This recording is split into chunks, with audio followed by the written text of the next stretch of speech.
Дорогие друзья, я рада вас всех приветствовать. Давайте сделаем с вами общий расклад на тему, хочет ли он встречи с вами. У нас будет 3 позиции, первая, вторая и третья. Тайм-код будет указан в описании под видео. Выбирайте свою позицию, кому нужно, ставьте, пожалуйста, на паузу. Можно загадать одного человека, а может быть троих. И давайте будем смотреть, хочет ли загаданный человек встречи с вами. Начиная с первой позиции, мы это посмотрим. Хочет ли он встречи с вами? Давайте, во-первых, посмотрим, как человек к вам относится. Как он к вам относится. Вы для него загадка. Вы для него загадка, до конца не понимает вашего настроя, до конца ваши намерения ему непонятны, и велика вероятность того, что отношения могут быть только тайными. Потому что Верховная Жрица – это, как правило, сигнификатор того, что отношения могут носить только лишь любовный, либо тайный формат.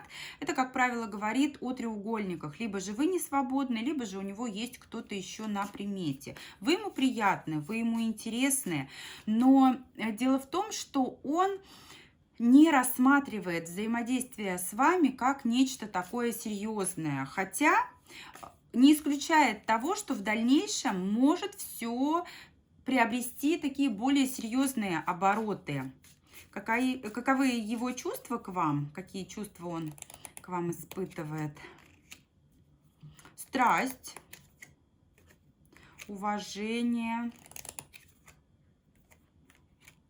Не могу сказать, что он прям вот супер увлечен вами. Не могу сказать, что он в вас погружается, в мысли о вас погружается день и ночь, но вы его цепляете. Ему очень нравится быть таким, знаете, воином, завоевателем, покорителем. При этом есть какие-то моменты, которые ставит его в такое состояние, где борются разум и чувства, потому что он вас уважает, он считает вас очень достойной барышней, но при этом есть эмоции, которым можно было бы дать волю, если бы не было определенных рамок, таких как субординация, таких как еще какие-либо отношения на фоне того, что вы взаимодействуете. Это вот как раз-таки те самые треугольники. И да, вы ему приятны, но вот как-то описать, охарактеризовать свои чувства по отношению к вам он пока не может. Да, уважает, да. Если спросить, хочешь? Да, скажет, хочу. Действительно, вы ему интересны как женщина. Но здесь каких-то таких суперглубоких эмоций, которые идут от сердца, он к вам не питает. А на что настроен вообще? На что настроен?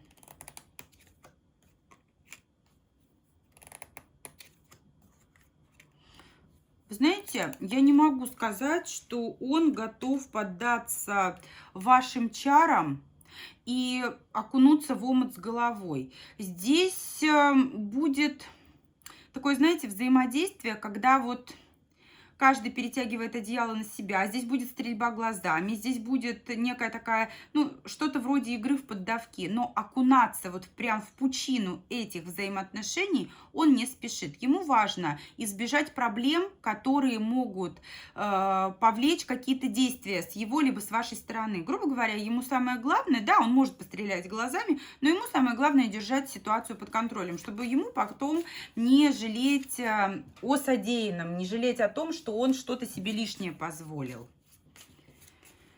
А встречи-то хочет? Встречи. Ну, здесь такой осторожный товарищ встречи хочет. Вы знаете, не могу сказать, что хочет. Здесь даже больше не хочет. Он понимает, что об этой встрече он будет сожалеть. Карта императрицы, совершенно верно. Если человек женат, то он здесь приверженец того, чтобы быть верным своей супруге, да, то есть абсолютно не исключает какого-то такого легкого взаимодействия с вами, но у него супруга на первом месте. Если вы не свободны, если вы в других отношениях, то, опять же, этот факт заставляет его осторожничать. Он понимает, что он потом будет жалеть о том, что встретится с вами, о том, что будут какие-то моменты, которые нужно будет разруливать, которые нужно будет решать.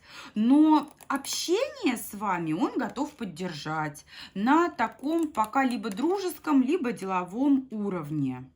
Будет наблюдать, будет стараться, знаете, выдерживать такую позицию, когда я наблюдаю, я оцениваю обстановку. В дальнейшем будущем абсолютно не исключает того, что, как я уже сказала, ваше взаимодействие перерастет во что-то большее. Но сейчас вот именно на уровне дружбы, на уровне такого вот взаимодействия, когда осторожничает, когда не делаются лишние резкие шаги.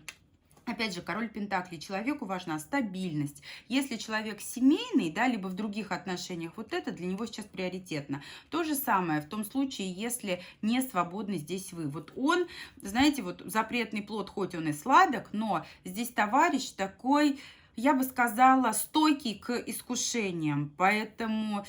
Если говорить конкретно про встречу, вот понимает, что это будет располагать к какой-либо ответственности, да, либо к каким-то ошибкам, а к этим ошибкам и к этой ответственности он пока не готов. Поэтому здесь вот такая ситуация. Итак, двоечки. Хочет ли он встречи с вами?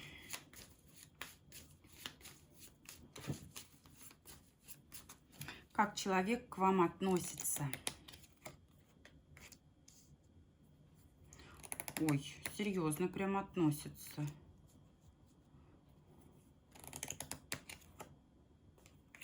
Вы знаете, он считает, что вы в его жизни появились прям вот не просто так. Вы ему либо как уроком каким-то идете, да, как проработка каких-то уроков, каких-то там ошибок ранее сделанных. Возможно, с вами в отношениях он допускал ошибки, но он их уже понял. Пятерка кубков — это вот карта, которая называется «Сам виноват». Здесь человек понимает, где и в чем он был неправ. Но он пока не знает, как быть, он пока не знает, как поступить. Потому что взаимодействие с вами, оно как-то вот подразумевает такие весьма глобальные перемены, которые он пока не знает, как осуществить.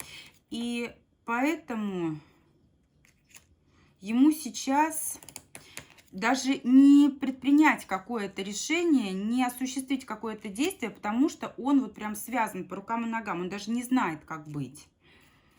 Он следит за ситуацией, очень осторожен, очень осторожничает, боится повторить ошибки уже совершенные, боится наломать каких-то новых дров.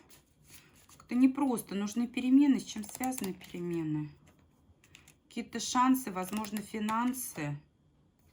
Возможно, у кого-то расстояние. И здесь вот это вот расстояние у большинства является таким самым, знаете, важным камнем преткновения, которое не позволяет вам вот беспрепятственно встретиться, либо же начать, продолжить ваши отношения. А что чувствует по отношению к вам? Чувства какие? Так. Ну, однозначно, вы не единственная женщина в его жизни. Смотрите, если человек семейный, то он занят своей семьей, увлечен своей семьей. Если же все свободны, то здесь совершенно четко у него есть настрой и чувство к другой женской фигуре. Причем, вы знаете, если между вами были ссоры, то, скорее всего, вы его достаточно больно ранили, и он видел некий холод с вашей стороны, и именно поэтому он не совсем понимает, как ему сейчас поступить, как ему сейчас быть. Но нужно сказать, что он чувствует, что между вами создана такая вот, знаете, как прочная основа, прочный фундамент, когда вот вы те люди, которых на глобальном уровне не разлучит, не разделит ни время, ни расстояние, ни третьи лица. Хотя сейчас нужно отметить, что он другой женской фигурой все-таки увлечен. А что между ними? Давайте посмотрим. Что между ними сейчас? Романтика. Романтика, чувства. Он понимает, что очень многое сейчас зависит от него, но выбор делать он не торопится. Здесь, вот знаете, не уверен он в том, что будет дальше. Поэтому четкого взаимодействия вот с этой вот жезловой королевой здесь нет. Скорее всего, вот эта жезловая королева, она супругой и не является, потому что жезловая на супругу очень редко, когда выходит. Скорее всего, с ней тоже такие отношения вот нестабильного, неопределенного формата. А что хочет человек по отношению к вам? Вообще, какие у него намерения? Не торопится. Вообще, ему нужно, чтобы... Как-то, знаете, вот пусть идет все своим чередом. Время все расставит на свои места. Какой интересный. Пока не планирует отказываться ни от того общения, которое у него вот с этой жезловой королевой, и с удовольствием наладил бы общение с вами, но знаете, на каком уровне? Здесь больше на уровне дружеском, либо деловом, когда вас связывают какие-то общие дела, когда вы вот общаетесь либо как коллеги, сотрудники, либо вот просто по каким-то вопросам. Но он не спешит, он, знаете, он как-то вот не спешит делать выбор, он ограничен сейчас в возможностях, и это ставит его в тупик. Он не может сейчас, он сейчас, знаете, вот такое ощущение, что будет тянуть волынку, и вот пусть оно само собой все разрешится, я вроде бы и сюда могу, и вот к вам он вроде бы как может, но... Двойную игру, скорее всего, будет вести этот товарищ. Он уверен в том, что вы никуда не денетесь, в том, что вы будете ждать столько, сколько потребуется. Поэтому, собственно, он не спешит. А встречи-то хочет?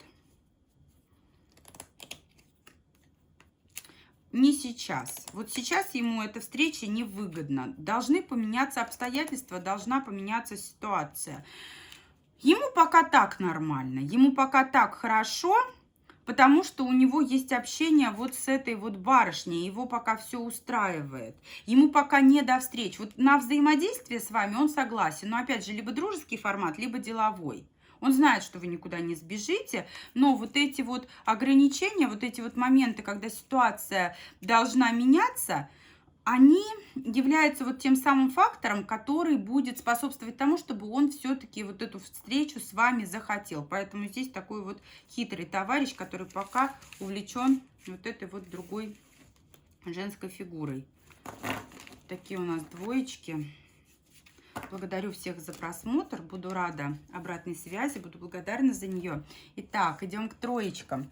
Хочет ли он встречи с вами? Как он к вам относится?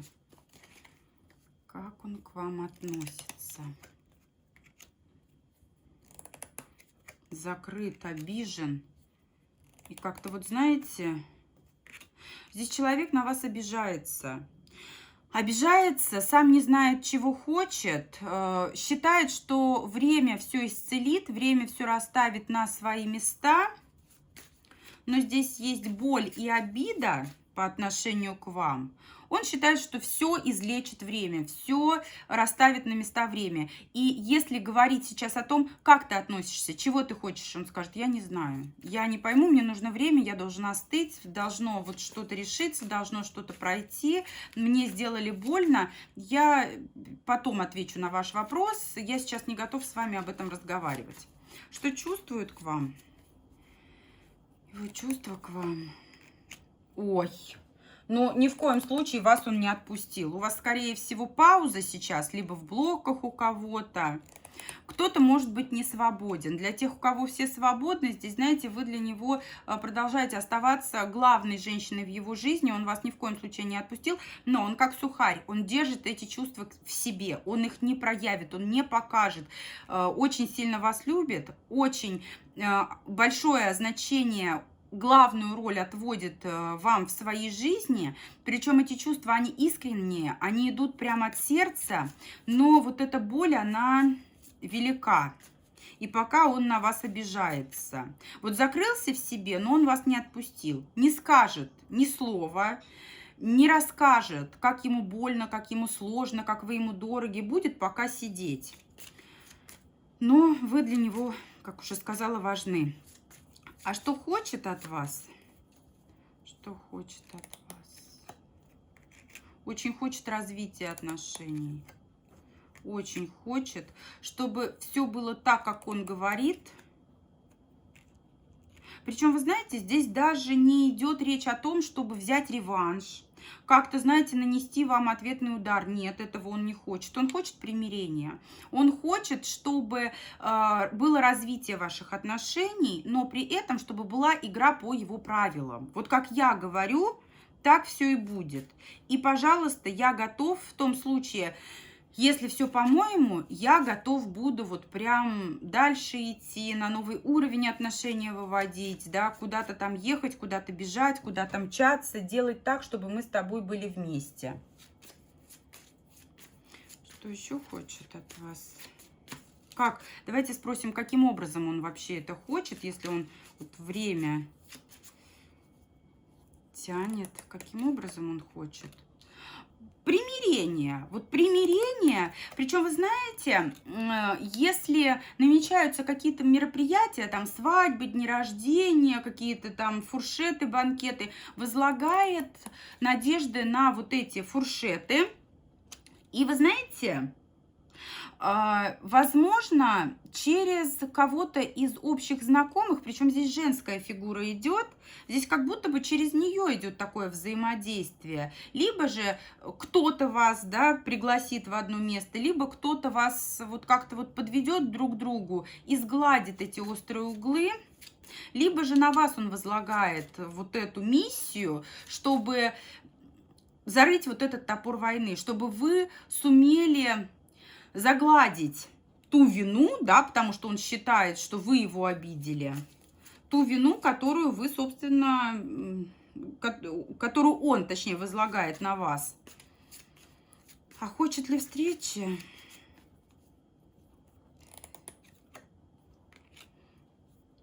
50/50, такой интересный. Вы знаете, он будет готов к встрече тогда, когда у него боль утихнет. Вот у него сейчас прям болит. И для того, чтобы у него эта боль прошла, здесь такое чувство, что вы должны прийти к нему и сказать: ну я тебя так люблю, но я не хотела тебя обижать, я не хотела причинять тебе боль. Сказать что-то о том, что будет между вами дальше. Вот в таком случае, если вы, ну так скажем, исправите свои ошибки, да, он готов будет не только встретиться с вами, а вот прийти, остаться, никуда не уходить, чтобы вот все было стабильно, чтобы все было под одной крышей, чтобы было все вместе и навсегда. В таком случае он готов. А иначе как-то вот пока не хочет. Ему важно быть победителем. Ему важно быть, знаете, вот не побежденным, а вот именно признанным лидером. Признанным таким, знаете, вот главным, тем, кто стоит у руля. И он готов с удовольствием с вами дальше идти, потому что он считает то, что нельзя перечеркивать то, что есть между вами, то, что было между вами. Он пока четко не понимает, как будут выстраиваться ваши отношения. У многих, кстати, здесь вот по Луне может отыгрываться также и двойственность, и треугольники, и любовные отношения. Он пока дальше не смотрит, что будет. Он не до конца понимает, как это все будет. Но вот если вы придете к нему и скажете, что я была не права, но я тебя люблю, давай все забудем, да, он почувствует, что действительно он важен, он значим, вы признали его правоту, он может быть победителем и готов дальше с вами продолжать то, что между вами было, то, что между вами есть. Благодарю троечек за просмотр. Буду благодарна за обратную связь. Вот такой у нас с вами расклад сегодня получился. Пожалуйста, пишите, у кого как отыгрывается. До встречи с вами в новых видео.